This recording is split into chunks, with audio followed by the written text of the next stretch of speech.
Ang galing! Isa sa magandang pangregalo ngayong Pasko or kahit hindi Pasko is itong mini cash register toy na to. Naku mga Mima, for sure na matutuwa yung mga anak nyo kapag na-receive nila ito or yung mga inaanak nyo. Kasi tingnan nyo naman, oh. Oh, tumutunog-tunog pa 'to para talagang ano, kahera. 'Di ba, nakakatuwa mga Mima. 'Pag dumating pala sa inyo ito is meron siya mga stickers, ayan, dinikit ko na kasi. Ito yung parang dito mo itatap yung ATM card, ayan. Tapos merong timbangan, ayan, may stickers, dinikit ko na, pati diyan. Ito yung monitor, tapos may keyboard, tapos meron parang POS machine or card reader ata ito mga Mima. And meron din yung pa-drawer, Meron ding, ayan, ito yung card, itatap-tap dyan or ilalagay dito, ganyan. Tapos meron ding paper bills mga Mima. Ayan o.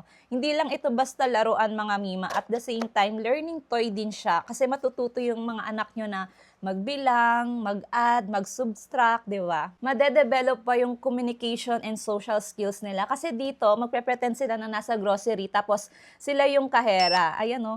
Napakaganda kasi tumutunog-tunog pa siya, oh, 'di ba? Magpe-pretend sila kunwari na sila yung kahera nga. May mga products kunwari. Eto, suklay. Ayan, next po. Mga ganun-ganun, 'di ba? Nakakatuwa.